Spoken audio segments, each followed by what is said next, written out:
Everything's good. Okay, welcome back. Let's move forward with commissioners' reports and comments. Commissioner Kiefer. Nothing today. Commissioner Klein. Just want to comment. I just want to thank all the commissioners. All four of us here attended the MML meeting in Keedysville last night, and I think it was an important networking event for all of us to be around the mayors and other council people. So thanks to all. Thanks for Keedysville hosting it. Thank you, Commissioner. Did you eat 3 or 4 steaks? Well, I got one big one. Thank you. Commissioner Barr. Well, the comment was made earlier this morning that all we do is eat. And hats off to the folks at Reach as we're entering into another cold weather season. Reach is 500 and some participants at Taste of the Town Sunday night. Was a great event, great fundraiser, and obviously very important outreach in our community. So Sunday evening was a very nice experience. Thank you, Commissioner. For myself, I'd just like to wish Commissioner Klein, today's his birthday. Happy birthday, Commissioner Klein, and he would like to start the happy birthday. It'd be my suggestion we continue that. Okay. So happy birthday. Thank you very much, sir. Okay, and reports from county staff. We have any staff in the chambers care to provide a report? Mr. Hayes, how are you today? Good.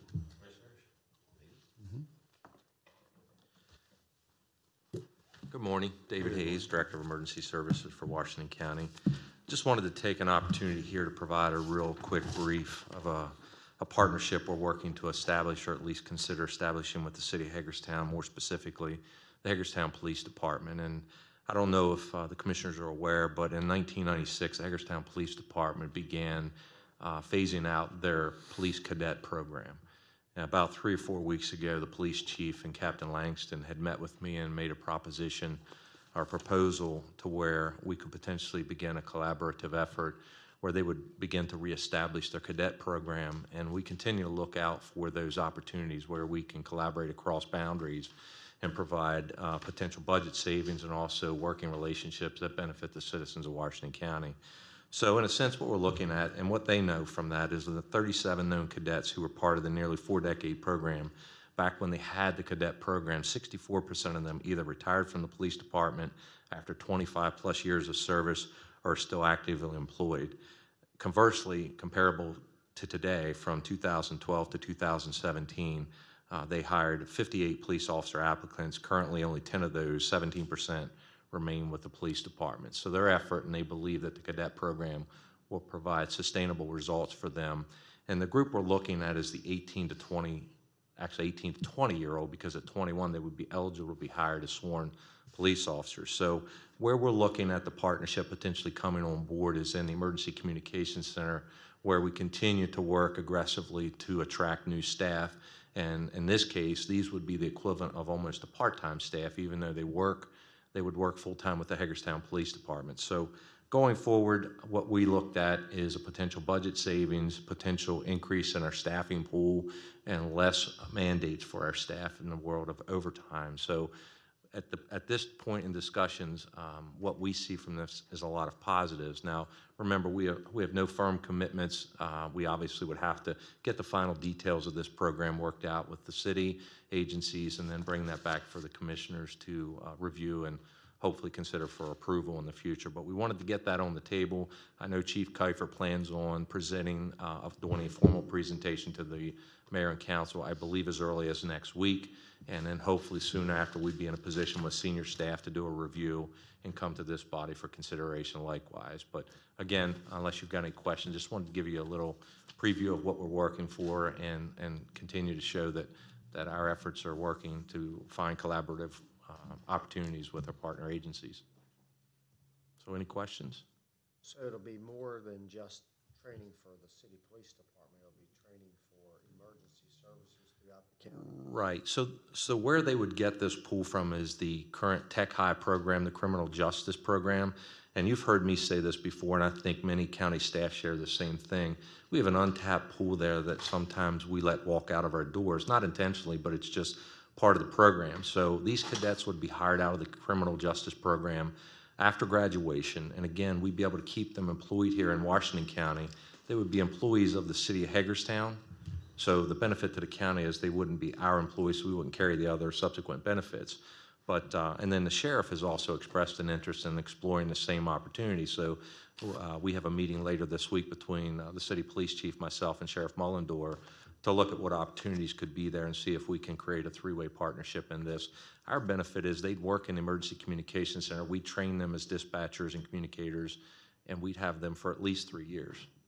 So that's where we're looking to go with it.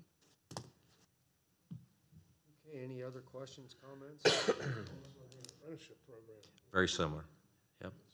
And that's what the cadet program is for the city police. The benefit to them, one of the benefits of many, is that they're going to learn many of the subsets and work in many of the programs like the criminal information database through the FBI.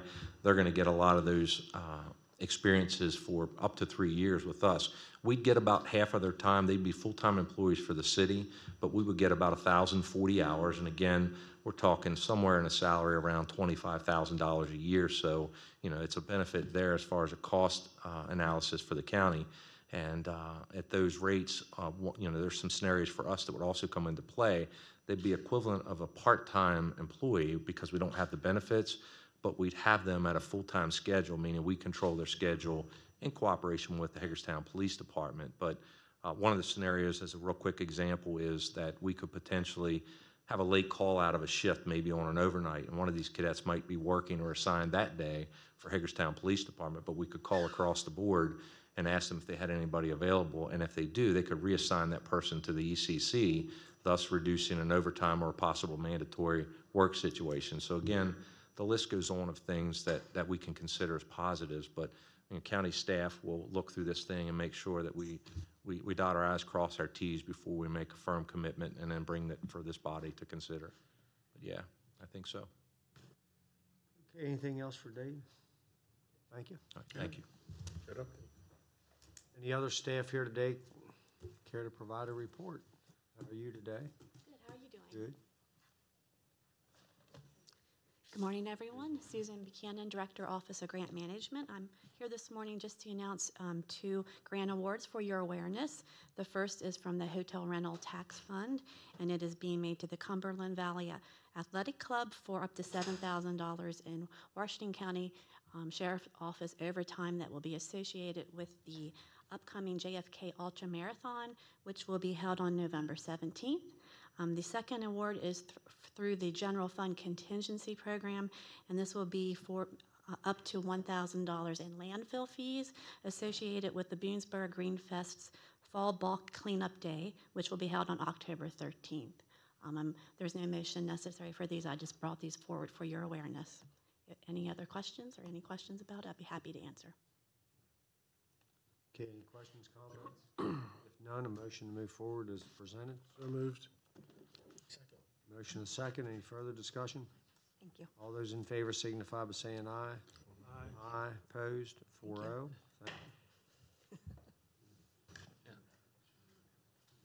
Yeah, it's okay. But it's okay. Yeah, in the future, those she's just bringing in for your information, so there's really not a motion needed, but it doesn't hurt to have a motion. It's public that you all support that. That's good. Okay. Any other staff here today care to provide a report? Okay, we have about county attorney issues, administrative issues, reports. Yes, sir. Thank you. Quick update, Washington County Community Coalition met last week. I do have their agenda for this coming legislative season. And at the airport business meeting, as Tom would have it, which we met right before the meeting, the coalition meeting, airport parts tax waiver was brought up that the airport would benefit in Maryland as other Maryland airports to get that on the agenda for the coalition. So I've asked the coalition to look at that as well. I have their list of agenda items. Be glad to share that with any of you and discuss that with you. Mr. Kirchhoff is obviously leading that charge and having regular meetings now. It's that time of year where we get prepared for that legislative season at the state level. Secondly, I just wanted to set the record straight on a purchasing matter. In all fairness, it was disturbing to hear that someone may think we don't pay invoices for a year, and I felt compelled to share that with all of you commissioners and the public on record, is that the county policy is to make every attempt to pay invoices within 2 weeks. We want to be a good business partner. That's very important to us. And we realize that if we're not that good business partner, then the competition for our business goes down. That means our cost goes up and the service we're provided goes down as well. So it's a win-win situation. And just to set the record straight, that is our policy. Now, there are times when it does go slightly beyond, but certainly not a year, and certainly not months. The other thing is the county does hold an open and transparent bid process. So there is a time for where questions can be asked by any bidder. They're shared in this bid process, which is similar to state and federal process. It's shared with on the record with all the bidders and plan holders. And in that time, value and cost saving suggestions may be made during the open question and response period. Very much an open process.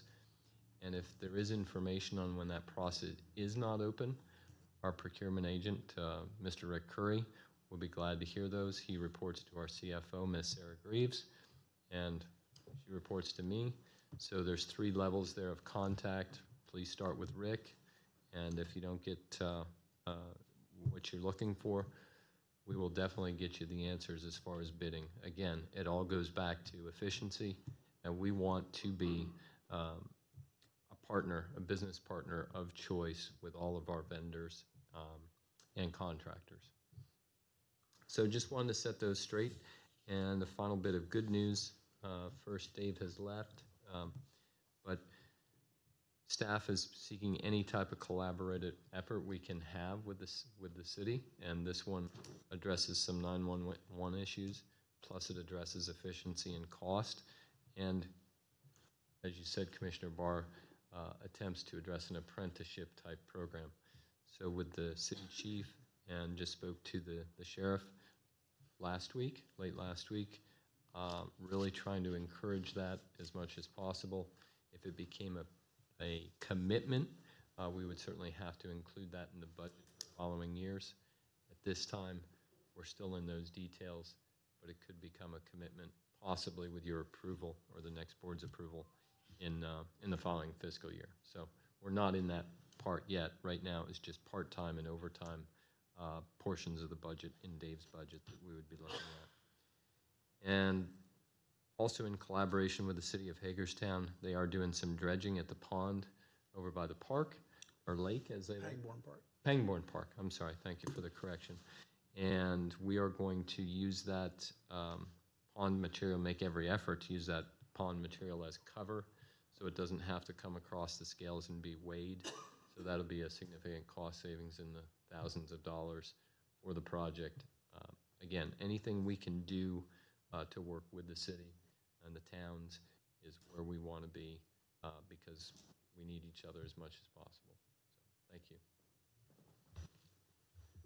Any other staff comments, reports? Okay, moving forward, citizens' participation. We have any citizens here today care to participate? Seeing none. Fourth quarter adjustments to the Washington County Board of Education's FY 2018 general fund budget. Mr. Brandberg and Mr. Roll, how are you two today? Very well.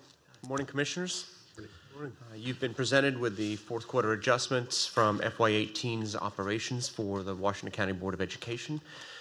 Per MSD regulation and annotated code of Maryland, these fourth quarter adjustments are reflective of final results of business, and we're seeking your approval of those adjustments. Mr. Brandenburg is here to answer any questions you have on specific line items. Okay, any questions, Commissioners?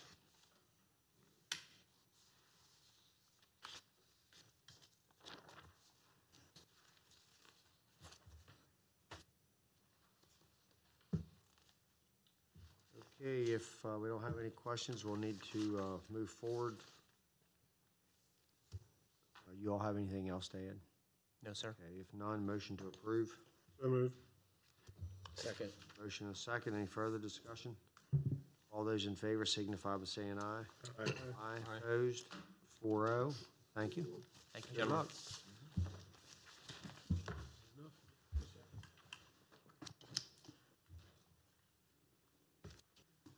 Okay, now we're going to need a motion to go out of open session. And we'll need a motion to, or you want to explain how we want to do that? It's not, we're still gonna be in open session, but it's a motion to convene as the Board of Health, Okay. and then you can take action on that. So we're not going out of, okay.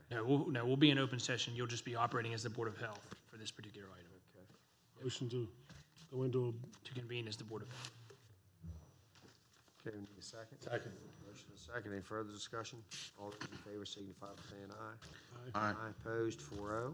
Thank you. Welcome. How are you? two Welcome. today? Good, how are you? Good, good. So we are here today to seek approval from the commissioners on a purchase of equipment award. Essentially what it is a new backup system for data for the health department. The system we have is effective, it's antiquated, but technically it's effective, but we need to kind of move into the 21st century, so to speak. But we're looking at $98,830. In essence, what it will do is currently now we back up data in essence on tapes.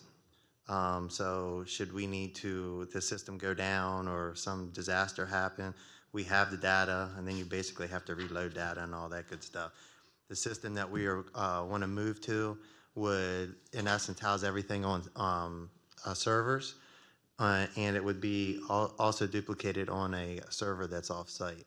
So if we, God forbid, had a fire or something at our main building, all of our systems go down, that will automatically be picked up by the off-site server.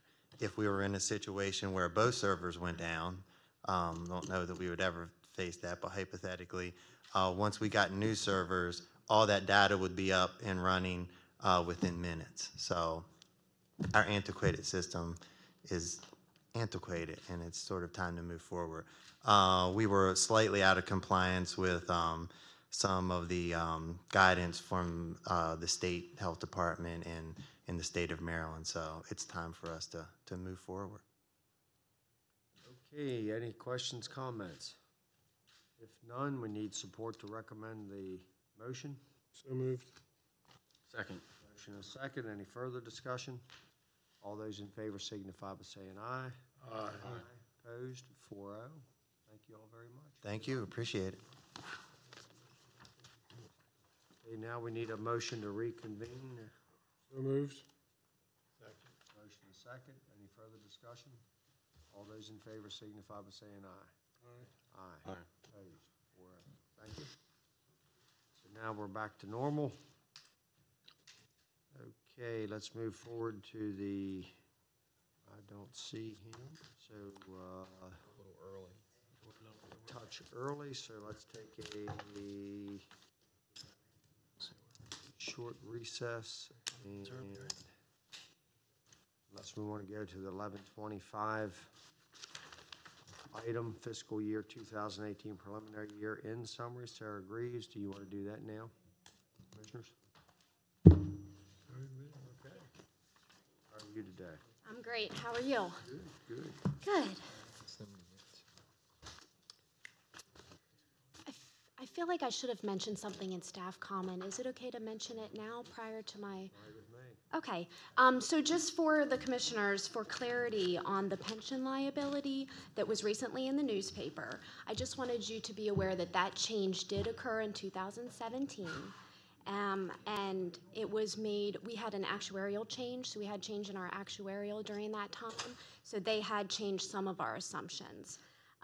And we do feel that the assumptions that were changed are more accurate for our future.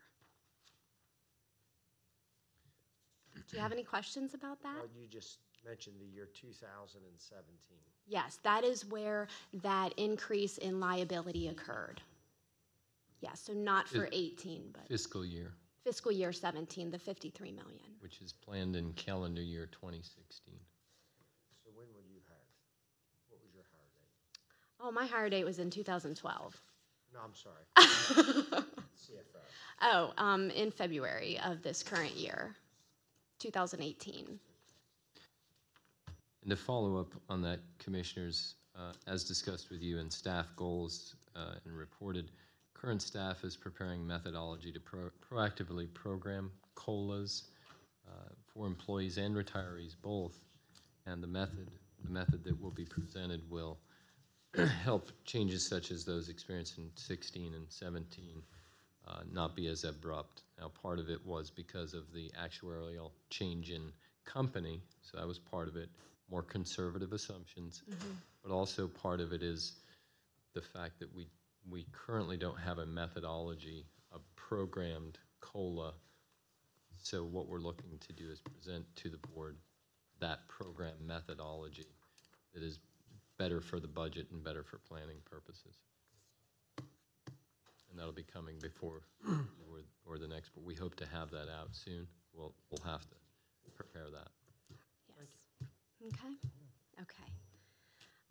All right, so my purpose here today is to offer a preliminary summary of where we stand for 2018.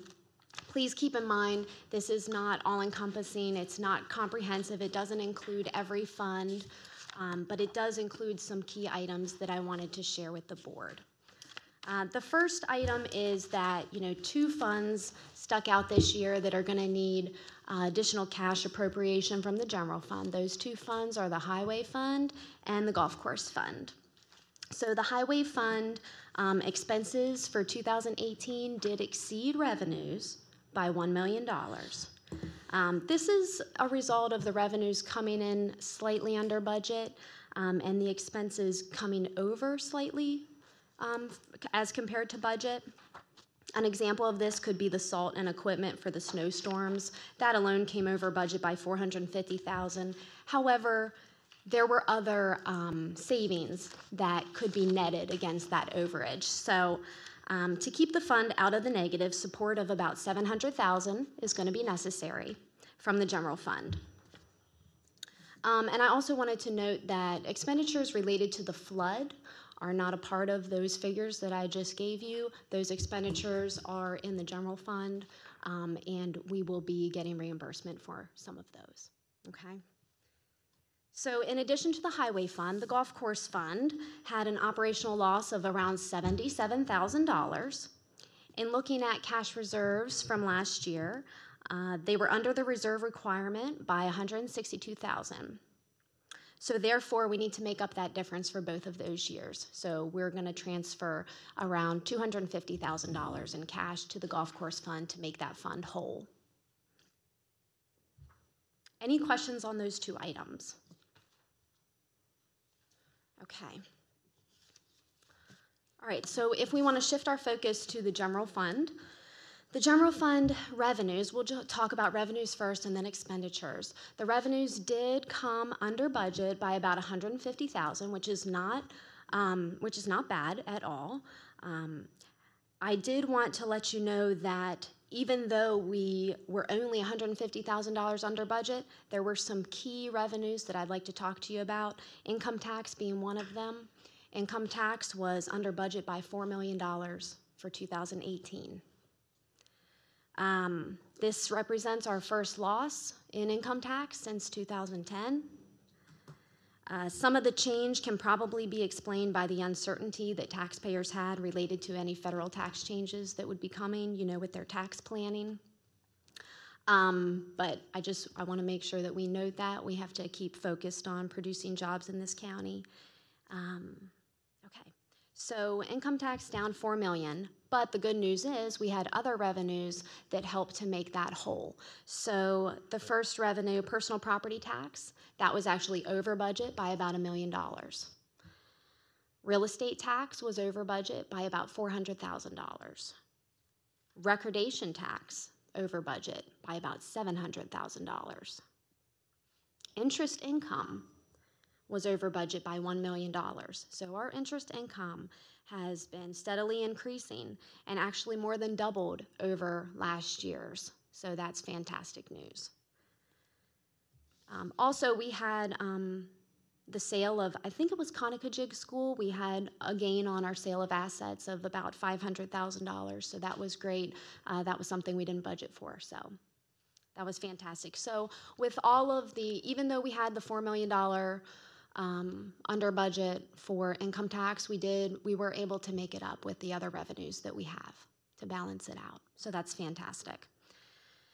So when you talk about $4 million under budget, do you have the numbers as to what we received in 2017 and or 16 and what we received in 2017? I don't have them with me today, but I can certainly send them to you when I get upstairs. So We had experienced a loss, though, so we received less income tax in 2018 than we did in 2017? Yes. Now, when we had meetings with the bond agencies, the rating agencies, 3 of them, in fact, correct me if I'm wrong here, Sarah, but I believe that was at least 2 of them had mentioned that other counties, and I don't know if it's even limited to the state of Maryland, because they review for other counties as well. We were not an anomaly in that. Others were having similar, seeing some volatility in that, and perhaps due to the income rates and so forth, the changes at the federal level. Is that accurate? Yes. So. That's correct. We're not alone. So we'll just have to use this and move forward with that. And we'll definitely be tracking income tax. We always do.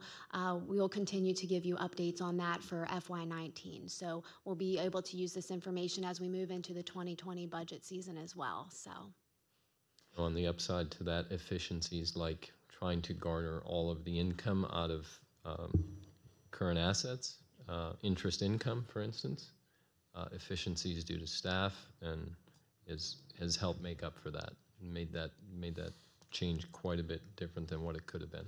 yes, exactly. Interest rates are going up, but also the more that we have in our reserve, the more we have in our investments, yes, it makes a big difference. Okay, so here's some awesome news. I just talked a little bit about how we were a little bit under for the general fund revenues, however, not too bad. General fund expenditures came under $4.6 million under budget. That should be in the newspaper. That is $4.6 million. Please. So that is awesome. So we would definitely like to thank the staff and the employees of this county who are diligent in their budgets and their conservative spending habits. Our actual expenditures were $218.6 million. Our budget was $223.2 million. Those are rounded. So that's awesome. That's something to celebrate. $570,000 of that savings can be attributed to our healthcare campaign, which I'm not sure if Debbie Payton is here. She is not. There has, however, been a campaign, Fewer Claims, Greater Gains. And the premise of that campaign is to reduce your healthcare costs, help save the county money, and then hopefully for the future we can keep premiums low for our employees. We also want to keep costs low for our taxpayers because, this way, if we do, we don't have to focus additional tax dollars towards this cost. So that's a fantastic figure to see. We've had a campaign over the last 18 months or so that allows employees, it's an educational campaign as much as anything for staff, to know that being a self-insured employer, the less claims that are in place, the less health insurance costs for the county, which means the closer we can get to no increase for them in the subsequent year, which is a true return on investment for both the county and the staff. So it's a very, very exciting proposition and results that we're now receiving. Yes. Okay.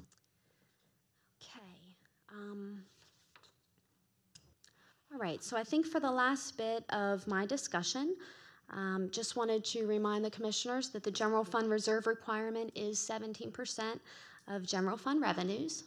The reserve has historically exceeded this minimum requirement. The cash reserve for FY17 was $37.4 million, which represents about 17.04% of general fund revenue. We will continue to grow this reserve amount naturally as our revenues increase, because as we have an increase in revenue, our reserve requirement also increases. So I would like to dedicate $39.031409 million to our general fund reserve for fiscal year 18, which would represent 17.5% of our revenues. And after taking care of the items that I spoke about earlier regarding the highway fund, the golf course fund, and of course our reserve requirement, we have about $1.8 million that we would like to transfer over to our capital projects fund to fund future one-time expenditures. So that's kind of a snapshot of where we are, what we're doing, and of course I will be providing you commissioners a more comprehensive overview as our audit progresses and hopefully finishes up maybe in the November-December timeframe for more information, especially on the other funds that I had not mentioned today. Are there any questions? No? Okay, thank you very much. Thank you.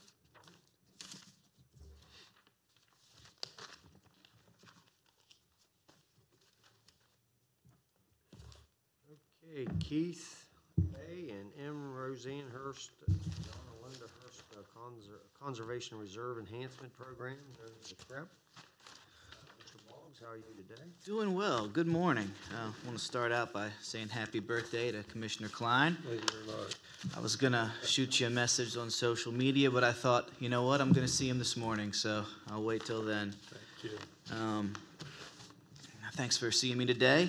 We have another CREP project up for approval. It is the Keith and Roseanne, John and Linda Hurst property located on Big Pool Road in Clear Spring. We've been involved with the CREP easement program in partnership with DNR since 2010 when the commissioners approved the program. Basically the way it works is the CREP easement piggybacks off of the Farm Service Agency's CREP contract program. They have a cost share program that buffers streams and marginal land in order to buffer the streams from any agricultural runoff that may serve to pollute the stream, and looks to lower the nitrogen, phosphorus, sediment that's infiltrating the streams. So Farm Services initially has to put these CREP contracts in place, and then what we do with partnership with DNR is we piggyback off of those CREP contracts. We put a permanent easement over top of the CREP contract, and we're also allowed to match up to 10 times that amount of acreage for the matching portion of the easement. For this easement in particular, it is a total of 20.49 acres, and a majority of it will be the CREP contract. There are still about 4 acres that are CREP matching acreage. It'll buffer the Little Conacajig Creek all the way from where it crosses Route 40 down across Big Pool Road, under the railroad tracks, and all the way down to where it crosses off the property onto Shank Road. So it's a pretty significant stretch of, in fact, 4,200 linear feet of buffering of that stream. We've been, as I said, we've been involved with this CREP program since 2010, and we've managed to preserve over 1,100 acres of CREP easements in that period of time. The money, as I mentioned, are 100% state dollars. They do this on a project-by-project basis, as opposed to being one large grant in which we fill with multiple projects. We basically take a project to the state and say, hey, would you consider this for a CREP easement? And they give us the go-ahead, and we secure the funding project by project. There's also a 3% administrative amount and a 1.5% compliance amount that the county collects with these projects, and additionally the state will pay for all of the legal and settlement costs involved. So this is truly 100% state dollars. We have the support of DNR staff, and the Board of Public Works, after approval here, will take the project to the State Board of Public Works for approval by the state. If Washington County rejects the funds for any reasons, of course, the money goes back to the state, and we won't receive any of it. They'll allocate it to another county in Maryland for purposes that are used for a CREP easement. The planning department's recommended motion is to approve the project for $68,966.88 on 20.49 easement acres, paid for 100% by the state, and to approve the ordinance that's attached to the project. Any questions? Unrelated to, we have 2 other easement programs. Yes. What's the total amount in those? I believe we are either approaching or just past 33,000. I think that is, I think we're right around there. That's the 10-year and forever. Those are, yeah, permanently preserved, yes. So these are those, these doesn't count the 10-year districts. This is just permanently preserved, perpetual, forever easements that will never be able to be developed. So yeah, I believe I'm pretty sure we've crested to 33,000 with this project and the 2 previous projects. So we're still moving forward toward that 50,000 acre goal.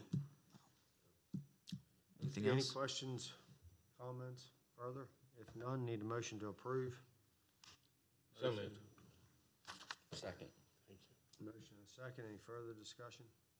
All those in favor signify by saying aye. Aye. Opposed? 4-0. All right, thank you.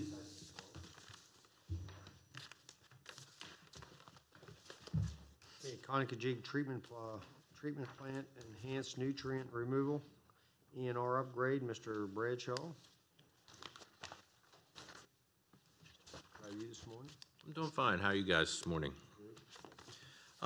This morning I bring before you change order number 6, which is also the final change order for the Conicajig wastewater treatment plant upgrade. The change order has 20 different items associated with it, so I'll run through them real quick. If you have any questions, just interrupt me and I can give you a more detailed explanation, or we can go from there. The first item, we ran into some conflicts with some existing pipes, and we had to relocate a pipe that was proposed on the plans. Of course, that conflict was unknown till we actually dug the hole and the pipes were all exposed. Item number 2, part of the biomag system uses compressed air, and since the biomag is a powdery, you have to run it through an air dryer so there's no moisture being injected into the powder or it becomes all clumpy. This air dryer has to discharge the water that it pulls out of the air, and it didn't have any drains close to it, so we had to add some additional piping to make it discharge into a drain, so it did not create a safety hazard for our people. Item number 3 dealt with the stairs for the precast tanks we had. We had to add landings for the stairs, and a couple of the stairs also had to be modified slightly due to some changes in the elevations to provide better drainage. Item 4, in each of our contracts, we generally have contingency items. Item 4 is deleting the unused contingency items from the contract. Since we're at the end of the contract, we no longer need them, so they're going to be deducted off the contract amount. Item 5, the post-it Noxie tank is a precast tank that had mixers being installed on top of it. Ovivo came out and made us relocate the mixers after we had all the precast holes already made, so we had to core new holes to install the mixers. Number 6 dealt with the blower for the post-it Noxie tank. All the piping for the blower was already stainless steel prefabricated. The elevations of the blower pad got changed because we had to fix some drainage issues while we was there, and as a result they had to cut the blower pipe, add another chunk in there, and re-weld it all back together. Item 7 dealt with modifications to the WAS vault. We had to make some modifications to the piping inside an existing vault. Unfortunately, the vault hadn't been constructed to the previous plan, so we had to add a bunch more piping and modify some fittings and so forth from what we originally intended to do. Number 8, while we was digging up for the installation of some other piping, we discovered one of our existing underground pipings was leaking. It apparently had been leaking for a while, so since the contractor was there and had everything exposed, we had them go ahead and repair the pipe. Number 9 dealt with the headworks. We had to make some modifications to some of the channels in the headworks. And until we actually took the channels offline, we were going off the old drawings. Apparently the old drawings wasn't constructed per the old drawings, so we had to remove a bunch of extra concrete, and it was a deviation from what we had shown, so contractor requested compensation. Item 10 deals with the prevailing wage rates. I brought this one in a couple other times throughout the project. When we advertised the project, we did not have the latest wage rates, and the difference between the two wage rates is a $1.25 basically for the rebar, the guys that tie the rebar. So the contractor had to pay a higher wage rate than what was anticipated, so we just pay the delta between the two wage rates that was posted. Item number 11 deals with utility water for the centrifuges. Centrifuge number 1 had a connection to the utility water, but centrifuge number 2 did not. The manufacturer told us that we needed to add that as part of the contract. Number 12, we added some stainless steel onyx rings to some of the discharge piping that was not called for, mainly because of pressure. We wanted to make sure that those lines didn't get overly charged and damage our equipment. So by adding these rings to it, we can add pressure sensors to the piping to ensure that we don't overpressurize the pipes and damage some of the equipment. Number 13 dealt with the paddle switches. The specs called out for paddle switches, but did not specify what kind or brand or anything. The contractor submitted them to us, and the ones they submitted we did not feel were adequate, and we requested a better quality switch, and we paid the difference between what they submitted and the higher quality switch. Item number 14 dealt with the sludge in the existing tanks. Some of the tanks had to be taken out of service and cleaned. We'd estimated in the specs what we thought how much sludge was going to be there. When we actually got it removed, the quantity was considerably more. The methanol pumps, methanol is a chemical we use in treatment. When the methanol manufacturers come out, they recommended we modify some of the piping and add a bunch more piping for basically for pressure relief so that the methanol pumps wouldn't be overpressurized. That was all stainless steel piping. Item 16, that was a programming change that we made. The way the plans were set up, we kind of had it was a little bit confusing. Sludge pump number 1 was going to feed centrifuge number 2, and then pump number 2 and 3 were going to feed centrifuge number 1. It seemed like it was going to be potential for somebody to turn the wrong centrifuge on, the wrong pump on. So we made some programming changes now that pump 1 goes to centrifuge number 1 and pump 2 to centrifuge number 2 to simplify the operations and reduce the risk of somebody turning on the wrong equipment and not having the right stuff matched up. Item 17 called for some ductwork to be added in the headworks. It showed the ductwork being extended below the grading. But unfortunately, it did not call out the type of ductwork. And so this change order here is to upgrade that ductwork to stainless steel because the headworks is a very corrosive environment, and just regular galvanized ductwork, it would have probably destroyed it in a couple years. So we upgraded to stainless steel so it will resist the environment. Item 18, like I said, we did a lot of extra drainage improvements out there, and we had to remove some additional soil to make the drainage work better so that we wouldn't have ponding on our property. So that's number 18. 19 is a credit.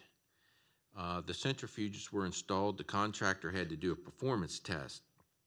And part of the performance test was they had to supply the polymer to run the centrifuge performance test. They asked us if they could just use our polymer since we had it, and they said they would reimburse us. And that's what that credit is. They used about 3/4 of a tote, but they're giving us a credit for what we pay for the full tote. And number 20, there was some sediments and other stuff discharged from the plant during construction that was deposited downstream. And the property owner downstream has requested compensation in the amount of $4,500. So the contractor is going to give us a credit equal to that request, and then we will compensate the property owner downstream accordingly. Quick overview. The change order is in the amount of $93,133. Total change order amounts, including this, will be $557,049.62, which is equivalent to 2.3% of the contract value, which on a retrofit project of this magnitude is very good. So if you have any questions, comments? No question, go ahead. 2.34%, it's excellent. Yes. By any standard, so kudos to you, the engineer, and the contractor as well. The contractor on this was? HRI Incorporated out of State College, PA. And just for record and documentation purposes, would you be able to include on the document that this is the closeout change order? If you actually look on the actual change order itself, it says change order number. I have 6, and then in parentheses I wrote final. Okay. So Okay. that's normally do how I've see done that. them in the past, but That's fine. As long as there's something to demark on this, that it is the intended final change order to close the contract. Thank you. and once this is approved, I can send it to the state, and we can start the closeout documents for the financing portion, which Sarah's involved with. But of course, I have to have the final change order to them in order to do that. Okay, any other questions, comments? If none, a motion to move forward is presented. So moved. Second. Motion is second. Any further discussion? All those in favor signify by saying aye. Aye. Opposed? 4-0. Thank you. Thank you. Thank you, Mark. Eastern Boulevard widening, Mr. Hobbs.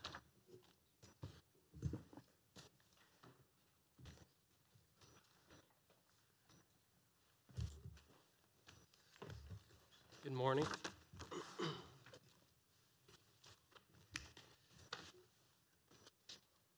I'm here, Scott Hobbs, Director of Engineering, here to request that the board accept a state funding contribution for Eastern Boulevard improvements at Jefferson Boulevard for not to exceed amount of $1,800,000 for construction and $190,000 for design work, as written in the MOU attached, and to approve a proposed budget adjustment in the amount of $190,000 for design contribution. This is part of Eastern Boulevard Phase 1 project, the widening from the project for 2 lanes to go to 4 lanes. We're coordinating with the state. Through negotiations with the state, we've decided it's in the best interest to combine these projects. This project's similar to Southern Boulevard, where the state provided contribution to us to go and take the lead, for the county to take the lead on the project to minimize the impacts to the traveling public through the intersection. They would have had to come in behind us or concurrently and make improvements to the intersection, so we'll be able to incorporate that into our Phase 1 plans. Phase 1 project includes widening from Jefferson Boulevard to Security Road. This is a budgeted capital improvement plan project, and as mentioned, the county will be reimbursed up to $1.8 million for the construction work in and around the intersection at Jefferson Boulevard, and then $190,000 to incorporate and coordinate all the efforts with the intersection improvements. So with that, is there any questions? Any questions, Commissioners? If none, motion to approve. So moved. Second. Motion is second. Any further discussion? All those in favor signify by saying aye. Aye. Opposed? 4-0. Thank you, Mr. Thank you. Okay, I do not see Mr. Raka or Ms. Small here, so I guess we'll recess and then return. Unless there's something I missed. Get them, sir. Huh? We'll get them, sir. We'll usher them in. All the- Yeah. I don't know, we'll locate them. If you'd like to recess, we'll certainly find them.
Advisory Commission, Mr. Ray, Ms. Small, how are you two today? Very good, thank you.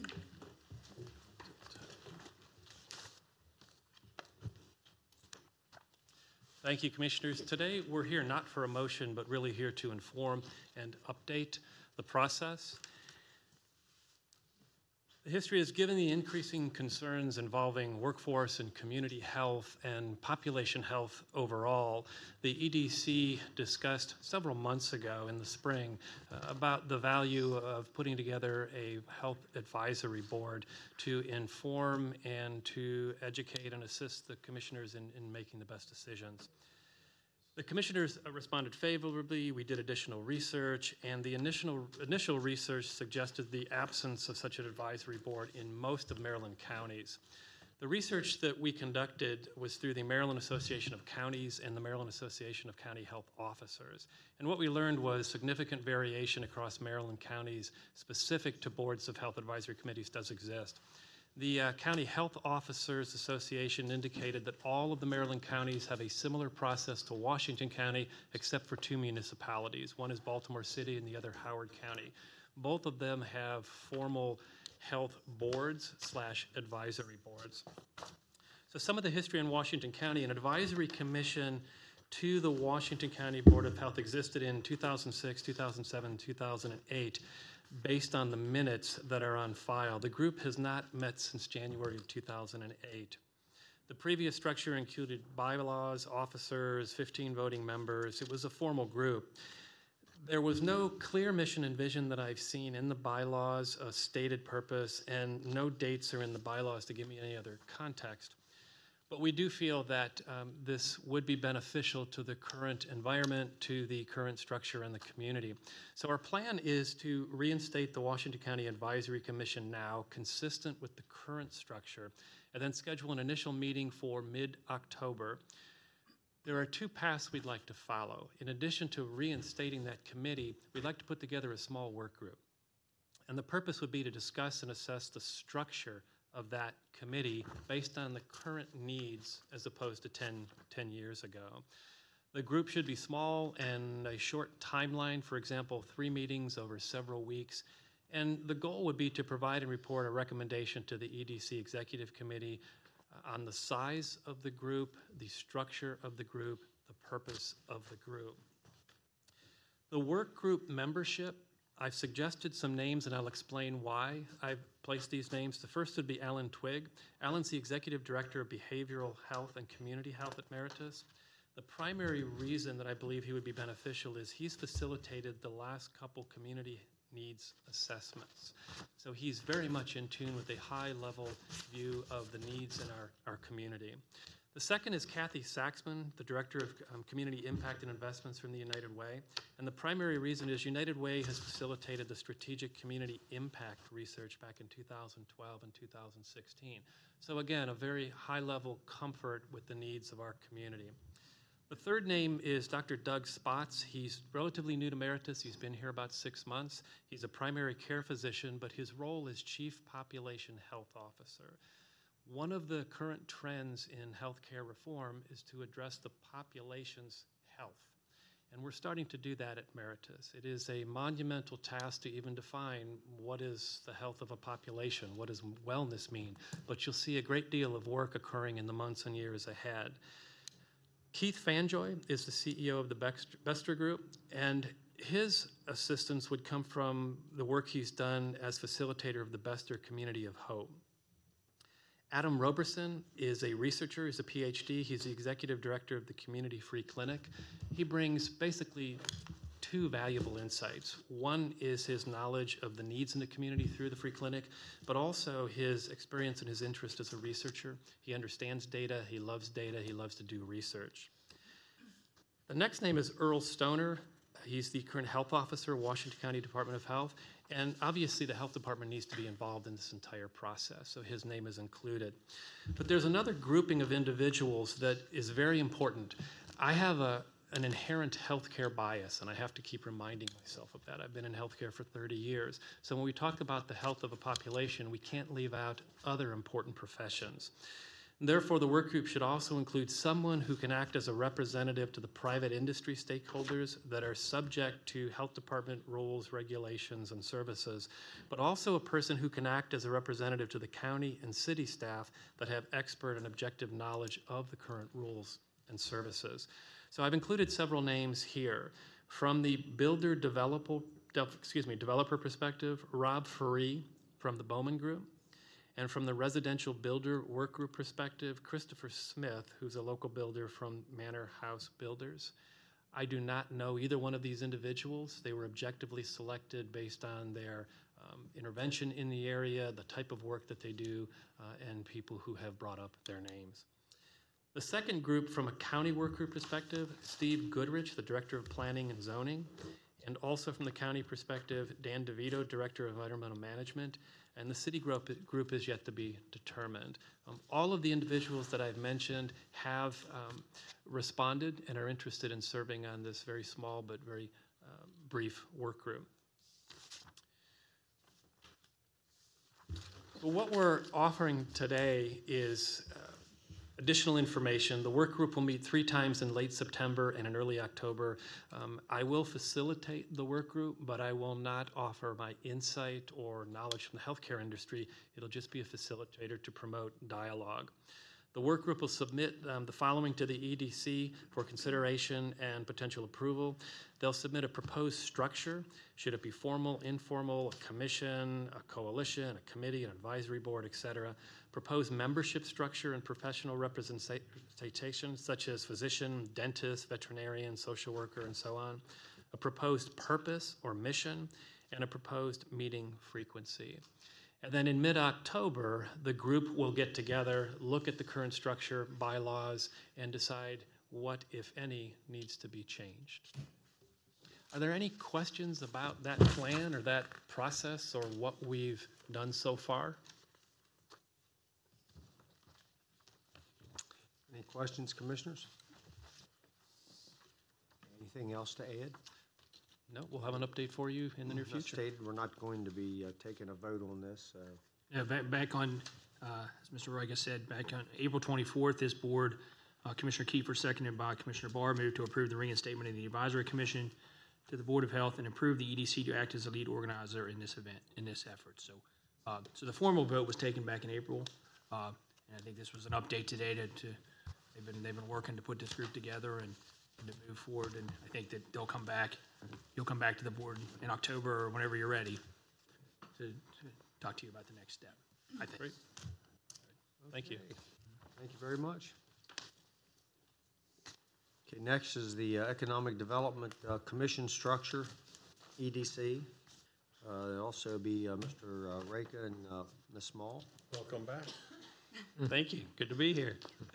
The second topic has to do with the structure of the Economic Development Commission. And briefly, the history involves an ongoing attempt to promote effectiveness in economic growth in the area and ongoing self-reflection within the EDC of how can we do better. I'm very process-oriented. I believe you take a good person or a group of good individuals and put them in a broken or a bad process and they'll fail every time. So we started to look at our process and our structure in the EDC to see if another process would allow more effectiveness. What we're going to be asking for today is to repeal the Economic Development Ordinance of Washington County, currently under the Board of County Commissioners, and transform to a standalone economic development coalition using private and public partnerships. And we'll go through in the next few minutes what that exactly means. What you have in front of you is a visual concept of this structure or this strategy. In the center, there are 4 elected positions, and this is consistent with the current structure: a chair, a vice chair, a secretary, and an immediate past chair.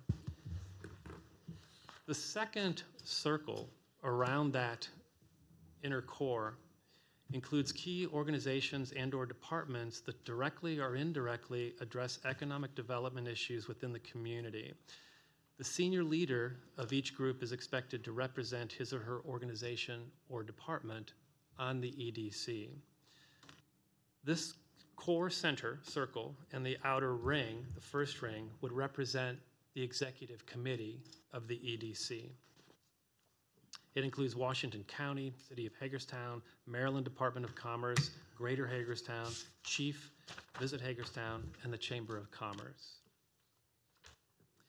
Now, the outer ring, the third circle, includes industries that influence the economic condition of the community and that rely on healthy economic factors.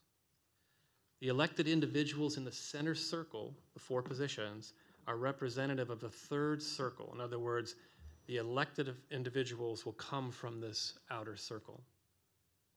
This strategic design expands participation and increases diversity among economic stakeholders.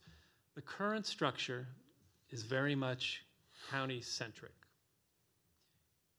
And while that may not be a bad thing, a negative thing, if we're looking at economic development, it needs increased participation. It needs a larger number of stakeholders involved in the dialogue and in the conversation. And this structure allows that. It creates a structure that facilitates dialogue, promotes sharing of information and insight, and encourages consensus among stakeholders. So an initiative may be best for the community, but may not be the best for one individual industry represented here. But this structure promotes consensus, so all involved in the dialogue can agree that it's the right decision or the right initiative for the right reasons. Do you have any questions at this point about the diagram? I'm intentionally pausing so that my words don't move too quickly and so that I can answer your questions about this structure. Two questions. Who are the voting members, and explain the difference of the two circles where the city of Hagerstown is in one inner circle and the towns are in the outer circle? Simply because of the number of towns involved. We spent a lot of time talking about these circles in this design, and we could easily have 50 segments in the outer circle, and we could easily have 30 or more segments in the first circle. Would our current MML rep, which is Donnie Stoudemire of the town of Williamsport, will he still be there representing all 9 towns? The way the structure would work is that each of these segments in the outer ring would have an additional work group, an additional meeting, an additional structure, a meeting process, I should say, where they're talking about the needs of the towns. And then they would send a representative to EDC, and they would decide who would represent towns in that category. So if I could pause for a moment, and please correct me if I'm wrong, to answer your question directly, yes. And in addition to that, Donnie Stoudemire, who I am very proud to say I helped try to recruit to the EDC, his accomplishments are fantastic, as evidenced by last Friday's, what he did. His current position is not as chair, vice chair, or secretary, I don't believe. Correct. However, he could be any one of those positions as his position as more organizationally, and Michael has explained it. So yes, he could fill that position. For all the remaining 8 towns or 9 towns? For all of the remaining 8. And the city of Hagerstown, simply to further expand on what Michael had said, the city of Hagerstown is well over 40,000 in representation.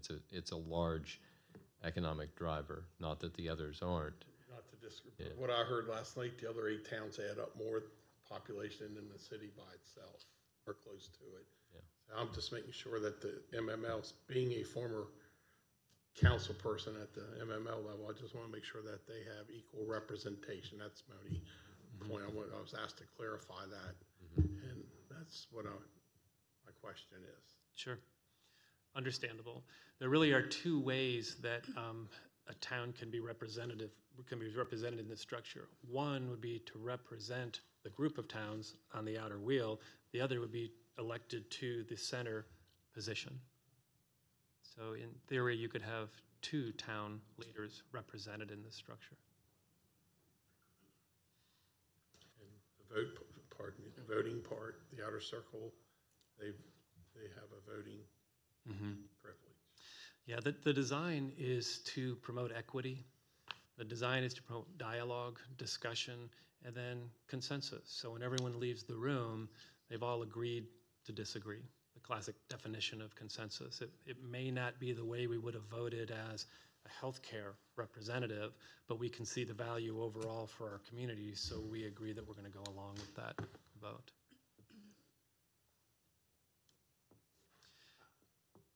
If I could ask a question, maybe. I find this idea to be very intriguing. I was at an EDC meeting a couple months ago when this diagram was brought up. Could you describe for me the difference between what I call the middle circle, where we have the Washington County Chamber of Commerce, and the outer circle? I see the outer circle as different industries that we have in the county.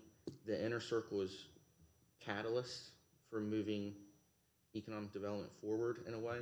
And I just wonder, I would be a proponent of saying that education might be a catalyst. It's an industry, maybe a catalyst. We're not just talking college degrees, but workforce development training. Would it be more appropriate to have them in the middle circle? What's the difference between the two? We actually had this discussion around education and healthcare and others. And we found that we could make a credible argument to include many of those industries in the first circle. So we defaulted to the position many of these support healthy economic development. But really they could be either, as you're pointing out. If I recall, it's a good question, by the way. Like Greater Hagerstown, the Chamber, and them all big supporters of education and workforce training, so maybe that overlaps. Is that what you're thinking? Yeah, we are thinking that. Yeah, there is quite a bit of overlap in many of these segments, and some of the work that's being done currently is a shared effort. It is a collaboration. It is a partnership, an informal partnership. And this diagram, this structure, would build upon that, would exploit on the good work that's already being done. And I use that word intentionally. It's never okay to exploit a person. It's always okay to exploit an opportunity for the greater good. My other observations in the outer circle, many of those industries could also be individual members of several of the inner circle. Correct? So there's the overlap. Correct. They're on the outside too. Yeah. The goal is to have flexibility and a structure that will allow a response to the changes in the environment, the changes in our community, changes in social variables that contribute to economic development, health variables that contribute, weather changes and patterns. How does that affect the health of our community? Just for clarity, there's 14 in the outer circle and 7 in the inner, and all those are voting members when it comes for policy and things to move forward with. Yeah, and again, the goal is to be able to entertain dialogue, entertain discussion in a way that we have not been able to under the previous structure. The inner circle is more of an executive committee to drive issues to bring to the whole group at large. Yes, the center core is really the facilitators. Those are the people that are going to continue the conversation to make sure that we're expressing and exploring opinions and knowledge. And then that first circle in the center core will serve as the executive committee. What we heard loud and clear from the meeting that occurred with past META presidents, what we heard from the people who were in attendance, not the past presidents, was that the historical process is no longer working. People want to see change. The previous process is not moving forward in the direction or quickly enough to meet the needs of our community.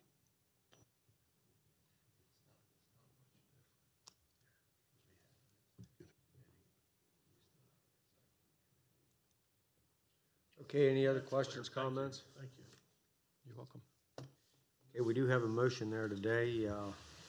Move to repeal the Economics Development Ordinance for Washington County and disband its current organization, which is the EDC, currently under the Board of County Commissioners, and transform to a standalone economic development coalition using private-public partnerships.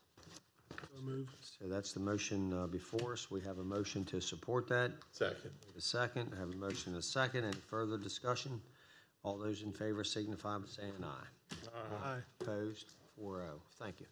Thank you. Thank you for your presentation. Okay, I believe I've covered everything on our agenda for today. Now I need a motion to adjourn.